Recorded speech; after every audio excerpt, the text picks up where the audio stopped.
Hello there, this is Ramacharan and I work as Director Operations at MYCAS College, Mysuru. Recently in the college we had a discussion and we decided to start a podcast series. The series aims at bringing in insightful discussions with people coming from different walks of life. This is made to help the student community and their parents. The podcast will be informative and knowledgeable. I urge all the students and their parents to follow this podcast series and make the best use of it. Thank you so much. Hello all, I am Pratima M. Suresh, a 4th semester BCom Honours Financial Management student at MYCAS College. Recently, our college started a podcast called My Podcast. In the first episode, the Director Operations, Mr. Ramacharan G, is in conversation with Dr.Laxmikanth B Sannakki, who is a critical care consultant at Aarya Hospital, Mysuru. They discuss about a doctor's life. So, I urge you all to watch the episode and follow the series. Thank you. Hello Dr. Laxmikanth, welcome to MYCAS College. Today we are here to have a chat with you where we would like to understand the life of a doctor from a doctor. The first question to you is, when we are not well, we go to doctors. When Dr. Laxmikanth is not well, to whom does he go to? I prefer not to go to anyone, in fact. Especially for the smaller ailments, I keep it to myself. Fortunately, nothing major so far. Visiting too many doctors definitely is not a good sign.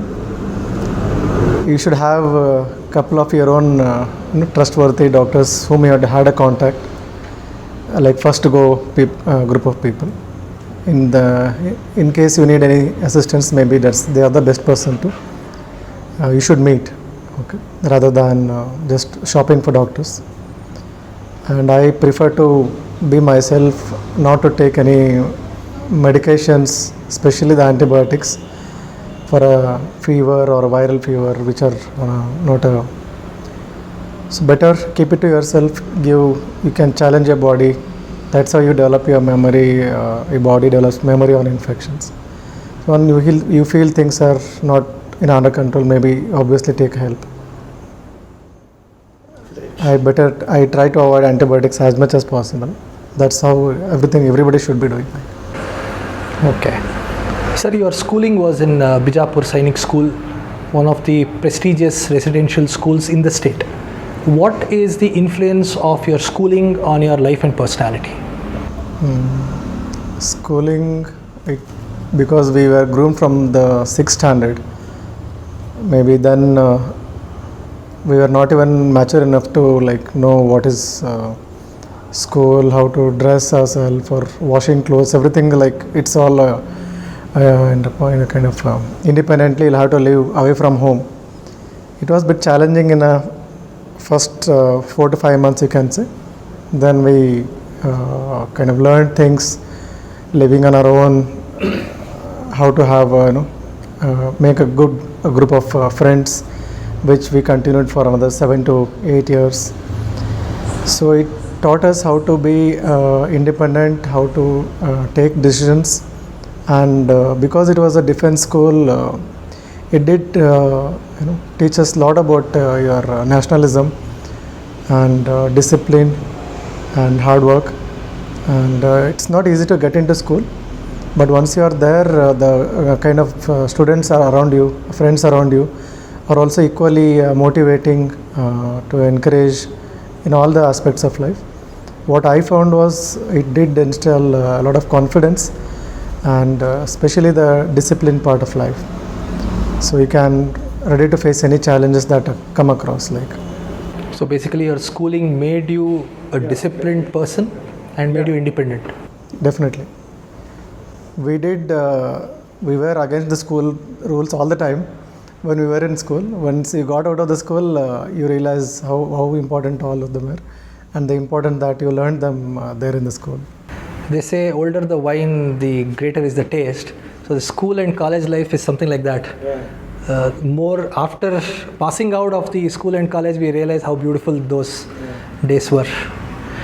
Sir, my next question is, generally academically bright kids get into medical college.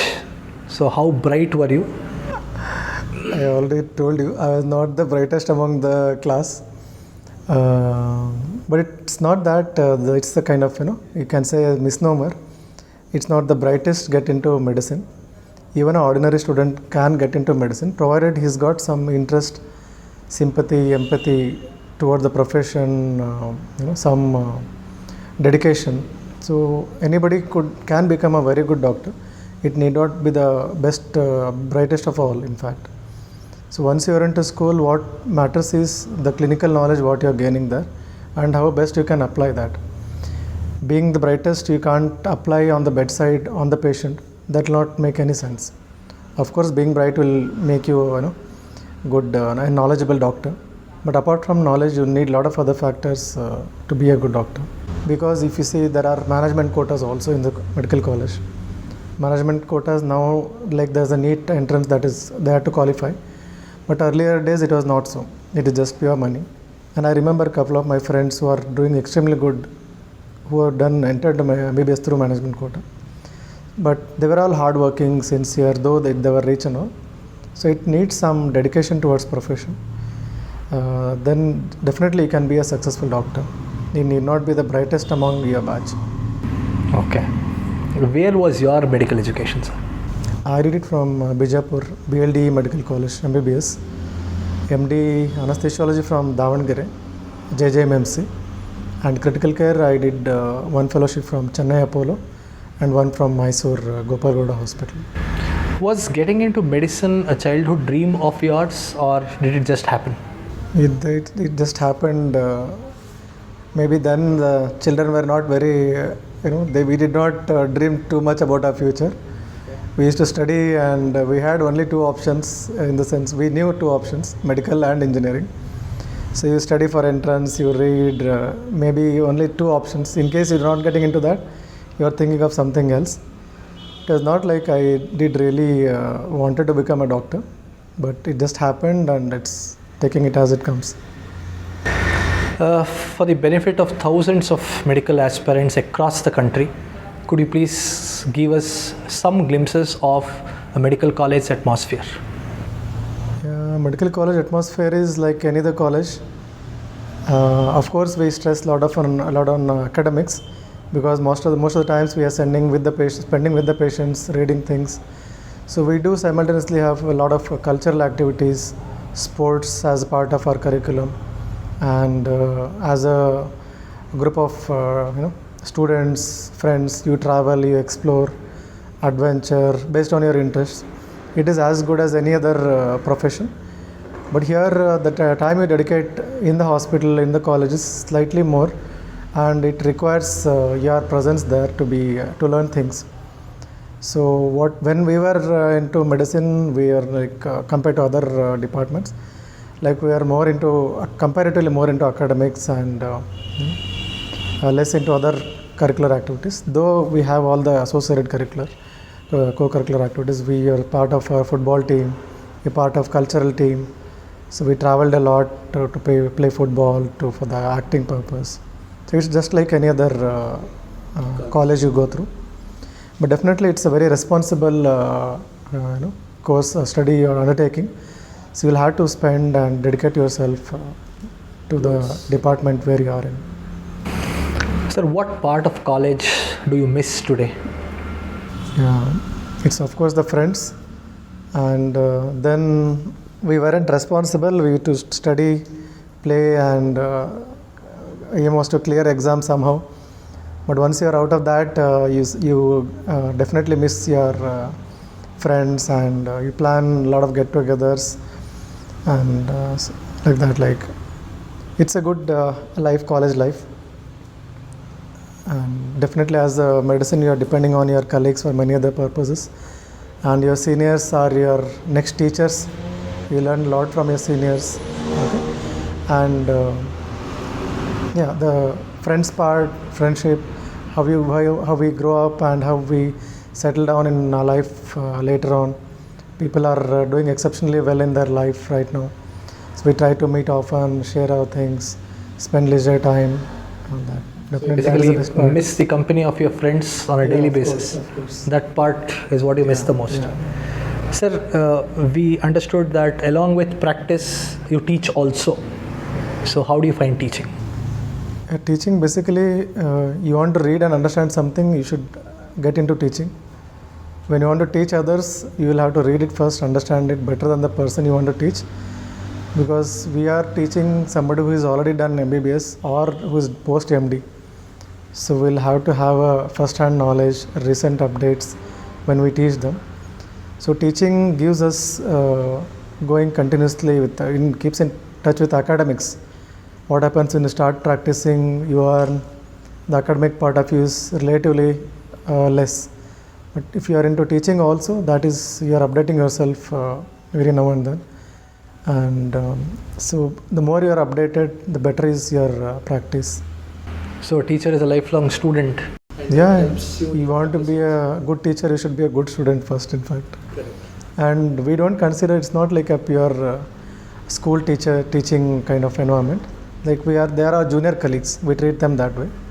And we work as a team, so when I am there, I teach them. When I'm not there, they're taking care of patients. So we can call them our junior colleagues rather than our students.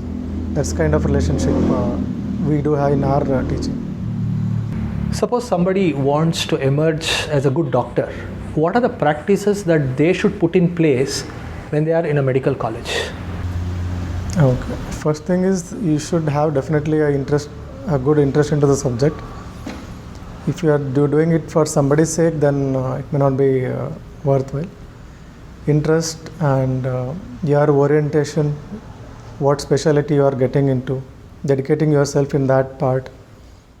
More of bedside learning. Theory, definitely you should have some knowledge. Clinical applicability is the best guide to take you forward to deal, because how you communicate with patients is the most important. Treating part you would definitely have learned meanwhile. Respectful communication, respectful handling of the patient, and of course the ethics.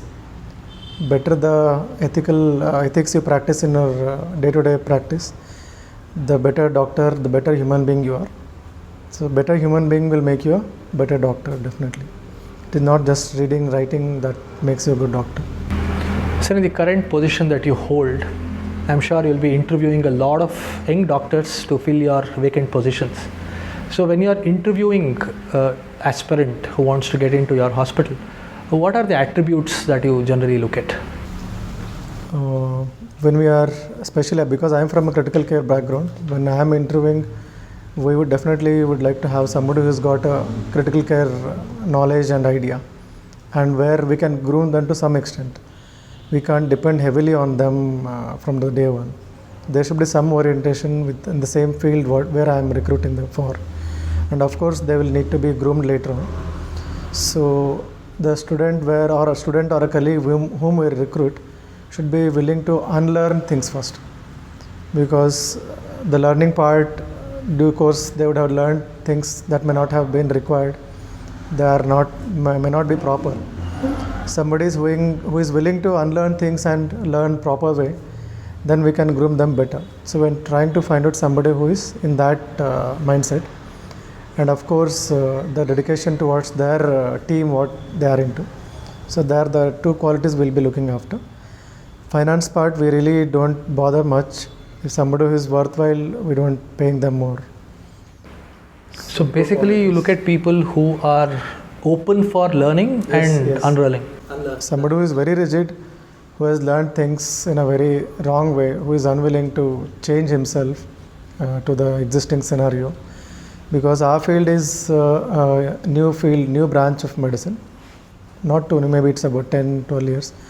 Going by 12 years, there was nobody in Mysuru with a qualified critical care degree. In last 4 or 5 years, it's been a well-established department. So people should be willing to learn irrespective of their age. Age doesn't matter in medicine. I have students who are much senior to me. So they should be willing to learn, dedicate themselves. They are the qualities which we should be looking for in critical care department, because we deal with all very, very sick patients.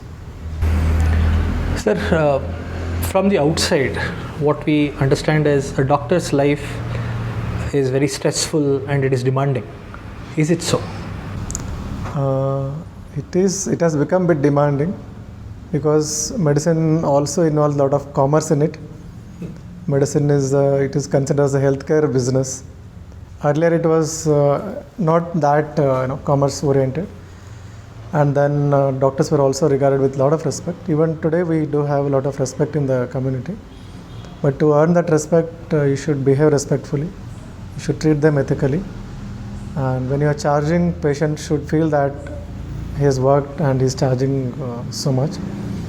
So that will make your practice very safe and peaceful practice. You will not have much of confrontations. Of course, it is a bit of challenging, and stress depends how we are handling it. Doctors are usually, they want to work entire day. So anybody who is working entire day will have to handle all the stress that is working throughout the day, taking it throughout the day. So it depends on us how we manage the stress levels, and especially critical care department, because we deal with everybody who is multi-organ failure, on deathbed. So stress component is relatively more compared to the other departments. So we handle stress in a bit of different way. So, but we try to see that we don't carry stress forward. So it is basically an individual's call. Yeah, stress management is definitely an individual call. Sir, could you please share one significant case that you have handled and which has a long-lasting impact on you as a person? Yeah, a lot of cases as a doctor we come across. Maybe every month or so we'll have a case which will make you feel you haven't learned anything so far. So, but there's one case in my post-graduation time, because then that was not like a lot of gadgets. We need a lot of things in OT and ICUs. One patient, young patient, who was admitted for a skin grafting, had a lot of issues, intra-op, then was put into ICU. I was into first year of my MD anesthesia, and I did monitor that case for 3 days continuously in ICU. He improved well and went home, of course, but it was all a resource limited setting where we used to work. It's a government ICU, and back then critical care department was not established even. So most of the anesthesia post-operative we used to take care. So that case made me realize how important is post-operative management and how important is critical care department. So then I did realize that there should be a lot of learning that need to be put into critical care, and it's a different specialty altogether. So that case did create a lot of interest into critical care medicine in me. So maybe that pursued me into critical care. Since I completed my MD, I just worked for 6 months in anesthesia department, and entire rest of my 12 years it has been away from anesthesia department. So anesthesia department is basically into operation theatres and other area supported departments. So critical care department is entirely different from that.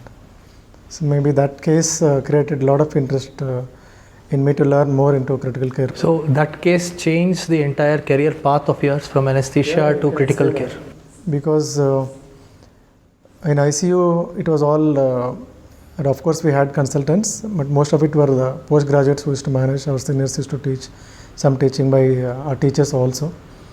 But there was a lot of more required to improve the patients then. A lot in the sense we hardly did 10% of the work. So there was 90% more which we didn't know.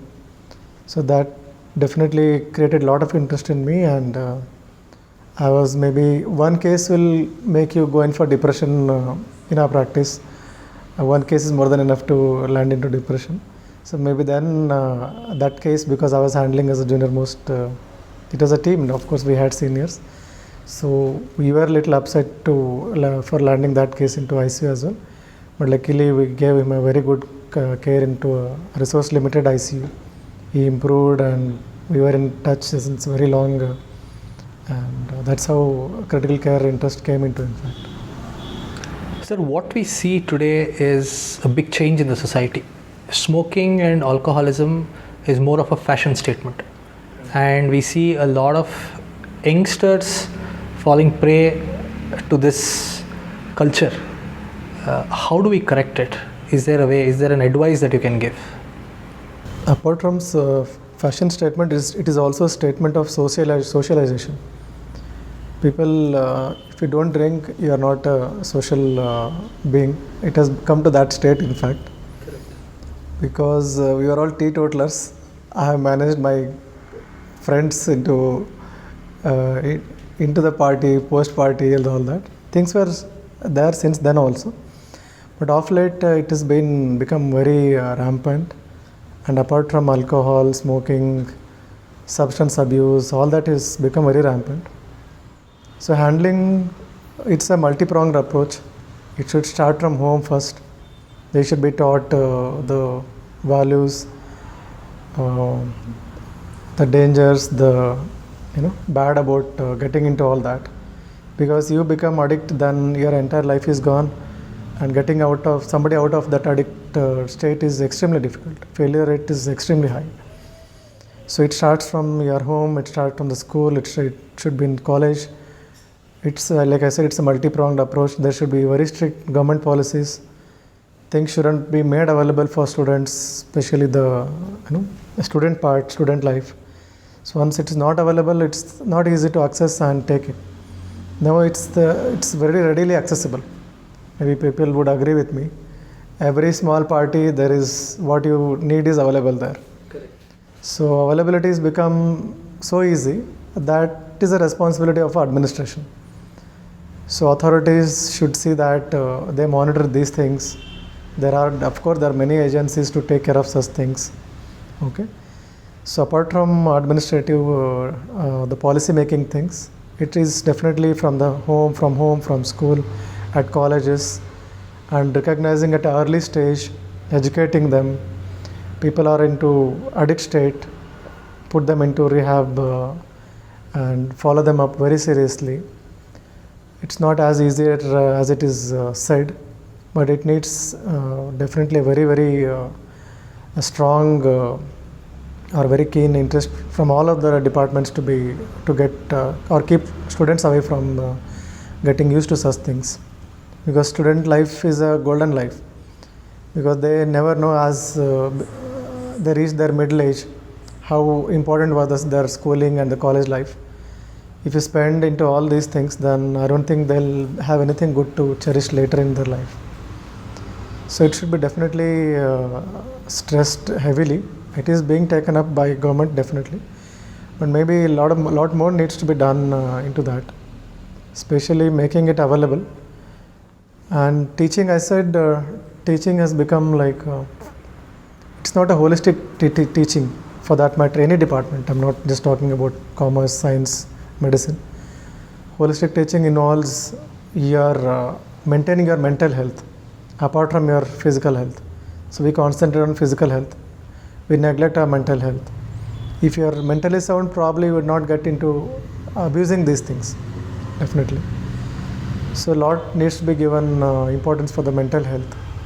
So it is the responsibility of the entire society. Yeah, it's definitely, you can't blame students for that, because it's their peers, it's their seniors, it's the society, it's the movies, it's serials, what you see, what they follow as their student, their ideologies. So everything influences them. They are influenced by so many things. And in today's world, it is so difficult for a student to maintain concentration. We definitely can't blame them. So to have that concentration, you should be really sound mentally, so not to get distracted. So that needs a very, very strong upbringing. Sir, there is another concern which I wanted you to shed light on. We very often see the pharmaceutical companies' stocks doing extremely well in the share market. It's a great opportunity for investment, no doubt about it. But pharmaceutical industry of a country growing, is it a good sign? It indicates that you are consuming more medicines. Yes. So the more you consume, more they produce. So pharma is growing into a large extent, multi-billion-dollar industry. Is not all that doesn't sound good, in fact. because the more your society is consuming medicines, it means your society is not healthy. So maybe on the contrary, if your pharma is not growing well in the as a country, in the country, then maybe the society is getting more healthy. But it also means India is a big exporter of medicines. So I can't just talk about India, as a whole world we should be talking about. As an investment, there are a lot of other opportunities apart from pharma, along with pharma. But as the pharma is growing, it only means that we are consuming more medicines. India is now a capital for diabetes, world capital for diabetes. Once you are diabetic, you are consuming those medicines for the rest of your life. So that market is booming like anything. Now if you see oncology, there's cancer cases everywhere. You are scared to listen to the number of cases we come across. The age group landing into malignancy. So and the cost that is involved into treating a cancer patient is extremely high. So everything indicates we are becoming a diseased society.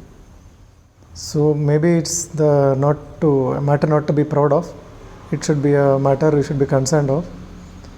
And pharma as an industry also has a lot of issues which we are not aware of. The medical waste that comes out of pharmaceutical companies is also, especially the antibiotics. It is coming into drain. They put into drain, they put into sewage, water, it gets into water.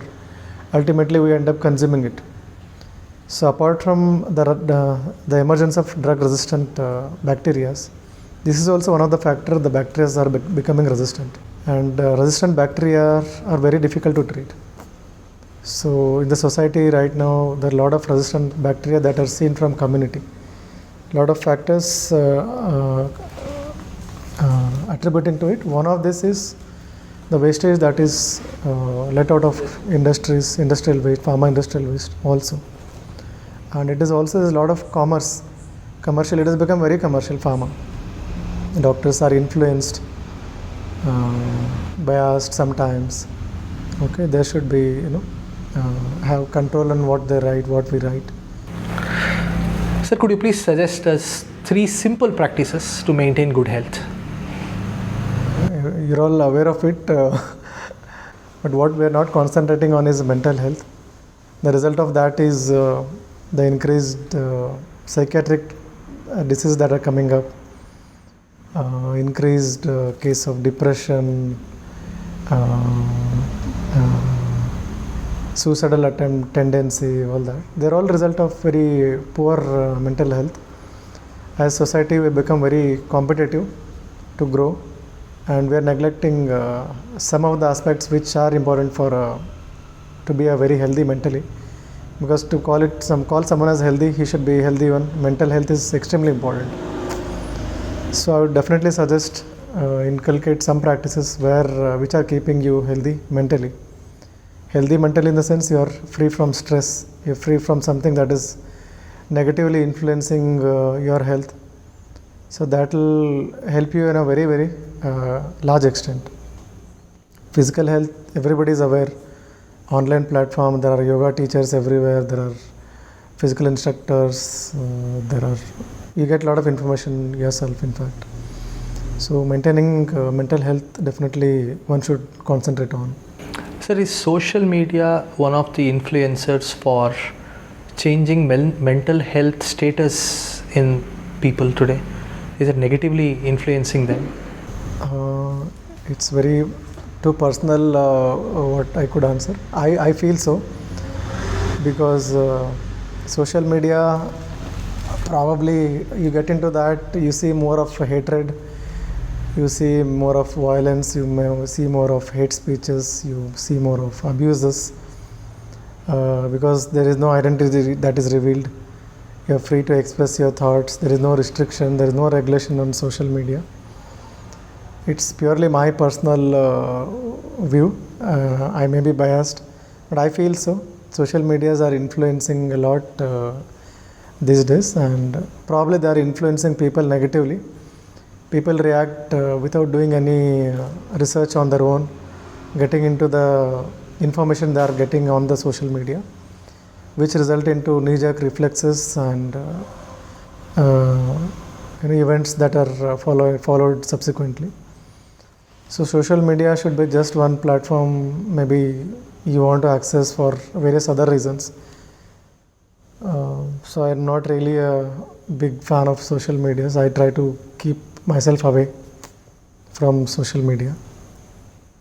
Sir, there is a lot of advancement happening in the medical field. And how do you see the medical field evolve over the next decade? Yeah, medical field is evolving at a very rapid pace, because we have seen people being even not used to X-rays also, treating without X-rays. Now we are in a situation where we have access to CT scans for more detailed information. So it is emerging and expanding very drastically. The practice now is more of evidence-based. Earlier it was clinical decisions that used to be take a predominant role. Now it is all evidence. You diagnose something, there should be evidence for that. So to have evidence, you should have access to lab, you should have access to technology, CT, MRI. Okay. So all that will make us dependent on a lot of other technology, in fact. Earlier it was most of it clinical decisions and less of technology. Now we have clinical skills, but the skills are dwindling if you compare over the last 20-30 years. More of a technology dependent practice. And today's medical legal practice also demands us to be more dependent on the technology, the lab, the evidence-based treatment. Because in the court of law, end of the day, they demand evidence. There is no evidence, why did you treat in this way? So doctor is subjected to have all that evidence before he gets into full-fledged treatment methodology. So we do apply clinical skills. Of course, based on clinical skills only you can utilize the technology. You can't be just dependent on technology. And just being dependent on technology will make your practice really bad. So even today with all these technologies, we don't just treat numbers. We depend a lot on patient clinical scenario before we venture into treatment aspect. Because machines can go wrong. Patient can never go wrong, in fact. So technology is going to intervene much deeper into medical sciences? In future, it is going to be influencing a lot, in fact. It will be techno-driven field. Yeah. The other issue is technology is also influencing the patients also. Before they reach the doctor, they would have treated themselves with so many medicines available over the counter. In India, we don't have restrictions on over-the-counter medicines. If you go abroad, you can't get access to medicines without a prescription. Here, that is not scenario, though the regulations are now coming up. So that has become adverse impact of technology on public. They think they can diagnose for themselves, they can treat smaller ailments. To some extent, it can help them, but sometimes they waste a lot of time before they reach hospital, which can make things worse, in fact. So definitely technology is going to influence medicine a lot. Sir, AI is the most discussed topic today across the world. Will ever AI replace doctors?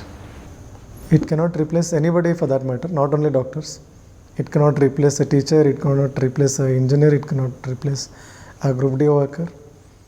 It is not going to replace somebody, but it is going to aid everybody in the respective departments.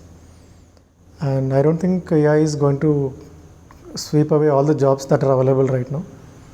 And any technology, when used properly, is going to have great help in the practice in whichever field it is. And just depending on AI, and I do things just based on AI, I don't think that is going to work. So I don't think it is going to replace any doctor, but it will aid us probably to a very large extent in our practice in future. To be very frank, we still haven't been influenced by AI in our practice. But it has already come up in a very large extent in other departments. So maybe it is a matter of couple of years where it will come into our department, our field in a big way, and we should be open-minded to accept it and improve ourselves accordingly. All medicos were under serious threat during the COVID times. What kept you all going? I remember the day we were all like, we as Indians, we thought COVID will never come to India, but it did come, and it reached India and all the corners of India in a very short span. And India was not was well prepared. Neither were the healthcare staffs. I remember when the cases started pouring in, our main backbone of any hospital would be the nursing staff. So parents started calling their nurses back to their home, because obviously everybody was concerned about the health of their children and their loved ones. So it was difficult to catch hold of the nurses and motivate them. In the first instance where nurses were going back, and as a doctors, there is no way of thought of escaping from the scenario for us. Even in the first season of COVID, we were all mentally prepared, and for that matter, Critical Care Society of Mysuru is very unique. We are very well connected, and we are very coordinative in that aspect. We had made a lot of guidelines, and we had trained our nursing staff, Group D staff, so that how to take care of themselves, because your personal care is of importance too. We had trained them, so we had less of issues. But this issue of parents calling their daughters or son to their home place, not letting them into ICU wards, was one of the major issues. So we had to do a mass counseling. I still remember my hospital administrator or MD told it was a talk like a Nana Patekar. So it was really tough to convince people, and we did put some efforts into convincing, and what I felt was it was a lifetime opportunity for doctors. So all this while there have been a lot of negatives, positives about doctors, and as a soldier, people into defense will get such opportunity now and then. So for me personally, I took it as one lifetime opportunity to serve people, to get into full-fledged mode of kind of war scenario, in fact, and do whatever possible from our side, including taking care of our Group D, our nurses, ourselves, building up resources in hospital, and taking care of patients. So we took it as an opportunity. We never took it as a threat. So that is how we were mentally ready, and we ventured into field. I think if you go by the data, the first cluster of COVID was found in Jubilant Pharma. Correct. The first case was diagnosed in Gopal Gowda Hospital. Okay. The first case was seen in ICU by me. Oh. Okay, that was a relatively stable patient. But maybe that was, maybe in India the counts was in maybe 2 digits or 3 digits then. So encountering that case, we had already isolated some 17-18 staffs by then who had come into contact with that patient. So getting into ICU, examining that case, involving agencies, tracing back to Jubilant Pharma, the parcel, where it came, what was the mode of spread and all that. So all these were experiences which you can never forget. And we were never scared to examine that patient or see that case. We were more of enthusiastic, more of compassionate to treat them. So that kept us going throughout COVID, first season, second season. We did whatever possible from our side. Sir, can you please tell us your experience of setting up a COVID care center in a very short duration? How was that experience? Because the magnitude of cases was such that the number of ICU beds that are available were not at all sufficient. We were hugely short of, especially the ICUs. And there are two aspects. One, we had to identify patients who were about to land up into ICU or who were not doing well at home or ward. The other aspect was to set up critical care department so that you can manage people who are really requiring the critical care support. So in establishing critical care, the Mysuru administration then helped us a lot. DC Sindhuri was there then. She involved us into a lot of discussions, our hospital management. So we were into a lot of discussions, and they allotted us space in Mysuru Super Speciality Hospital right now, a new wing of Mysuru Medical College and Research Institute. They gave us say about 30 bed ICU. It was just a building then. So we had about only 2 to 3 days. So we as a doctors only, we couldn't work. We required nursing department as a major backup for any critical care department. We required equipments like ABG machines, BiPAP, oxygen, IV lines, medicines, many things required. But the department of Mysuru Medical College and then DC did support us a lot. So you can say we established 30 bed ICU over say 48 hours. So that credit goes to the administrative department, the doctors, nurses who participated there, and a lot of private people jumped in to help the administration, government. They helped us into the equipment part, medicine part. So it's a public-private partnership that was seen at its best. So in 2 days we established department, we started taking care of patients. So the first case I would like to discuss, it is because they are all memories which never fade off. People were like, we just got a call from periphery, I think it was from Nanjangud or Srirangpatna. Patient lady was saturating about 60% saturation. Normally it is about 96 around. So they needed ICU bed. That was first case. There are some people, first case, you don't, probably you would like to start it as a good. You don't want people to die, first case to die near ICU. We said, patient is a patient. He survives or dies, it is not in our hands. But we have set up everything to rescue that case.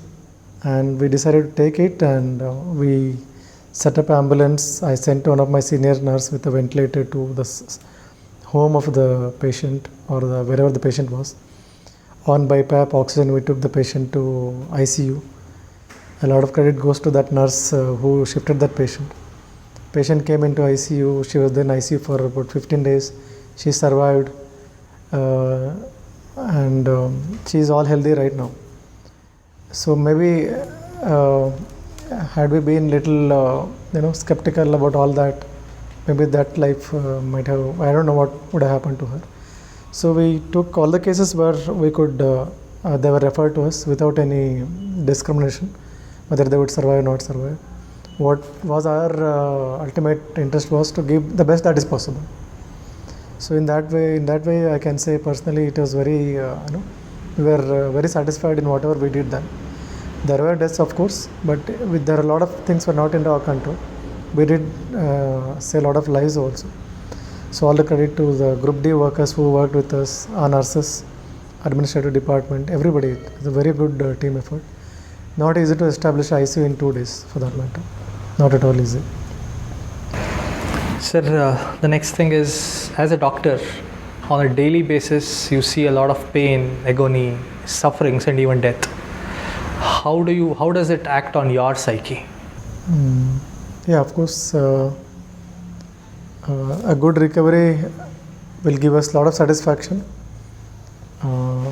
where patient is happy, the attendants are happy, you are happy, and death would also give equal stress on the doctors, and we are equally unhappy if patient dies. And a lot of times it is very difficult to communicate that everything was done and sincere efforts were put to save the patient. So whenever we try a lot to communicate these things, because there shouldn't be any doubt that we did not do anything that was required. A death will also influence a lot. That death,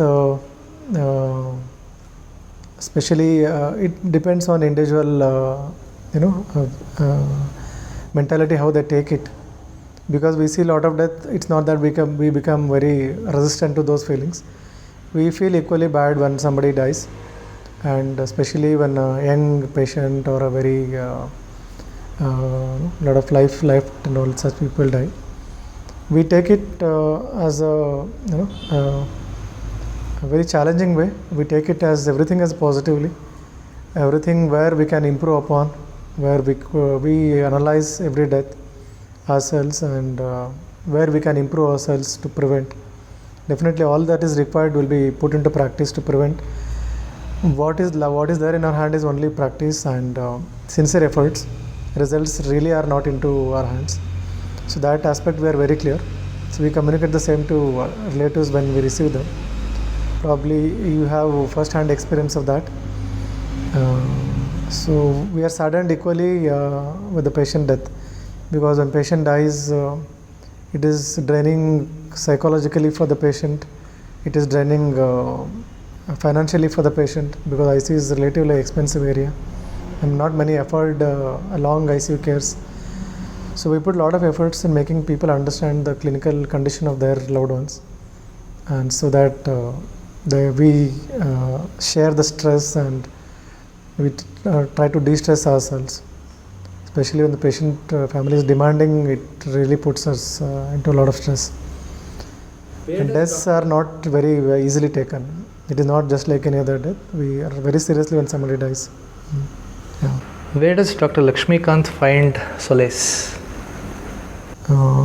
Ultimately, it ends up into spirituality. There is nothing that you de-stress.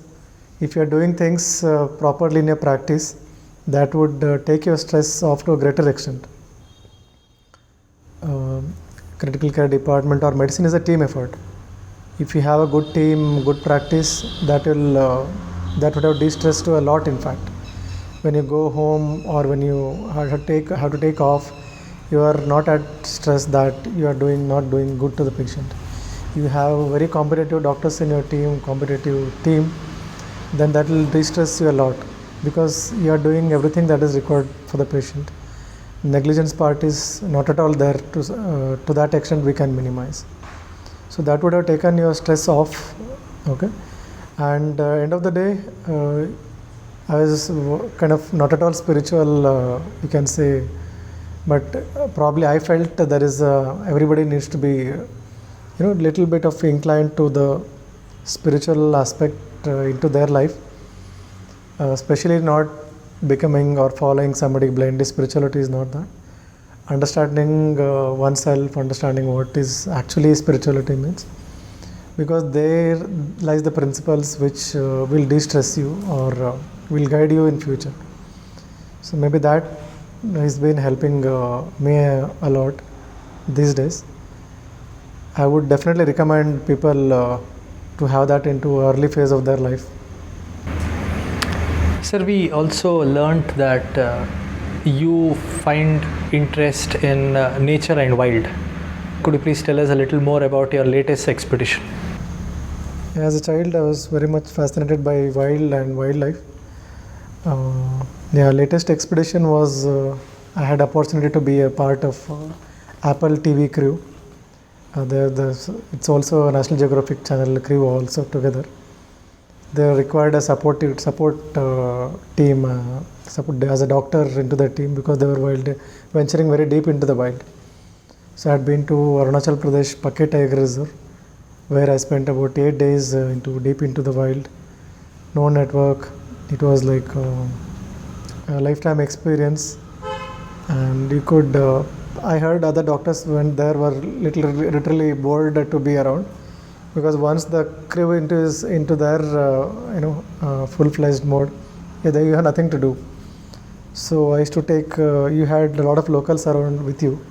Take one local with their. It is called dao. They have one weapon kind of thing. Everybody just roam around into the wild and just explore, walk along the streams. And just being there itself is kind of a very experience of its own kind. You get to see the silence you should really experience. You get to see the clear sky. You get to see how early the night starts there. and how the night really is into the wild. It's a lifetime opportunity, and deciding to be there was I had to arrange doctors in 2 hospitals. I had to arrange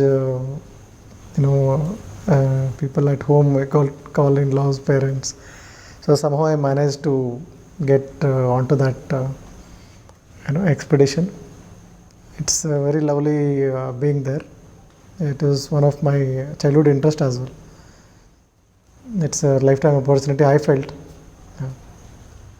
Sir, my last question to you is, what is your message to medical aspirants, to medical students?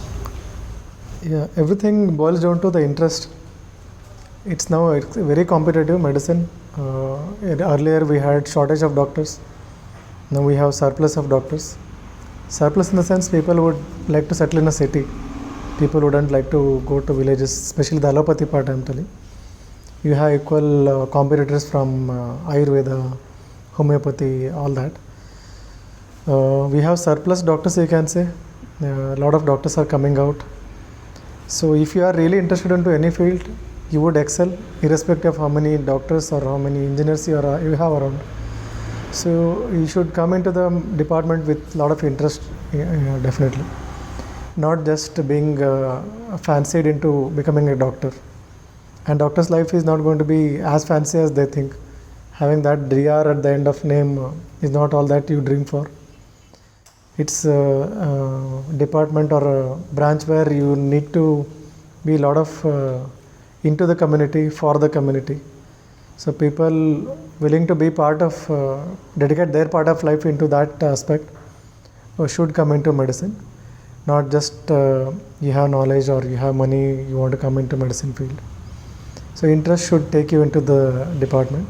And it is really very, very competitive now. It is not easy for a doctor to come out and settle. A lot of doctors coming out even into super specialty.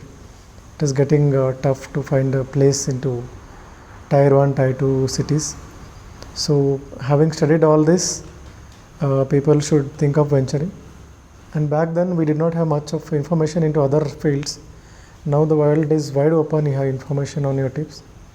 I prefer going by your interest, you should choose medicine. Yeah, and it involves a lot of involving yourself into patient care, public interaction, okay, and so we should be thinking of all this just apart from here, just where you can study and pass. A lot of things you should be putting into before we choose medicine. Thank you, Dr. Laxmikanth. It was wonderful interacting with you, and I hope this will help a lot of medical aspirants and medical students who are out there. And we hope that you will have a prosperous and satisfying and rewarding career ahead. Thank you. Yeah, thank the entire team for having me on board here. And it's really a pleasure to be here and to interact with you people, and especially the younger ones. Lot of to learn from the young generation. In fact, we don't get to interact with them often, and there's we take it as an opportunity whenever we come across such group of youngsters and teachers, and we take positives and try to adapt to their thoughts and their way of life. Thanks to the entire team for having me over here. Thank you. Thanks a lot.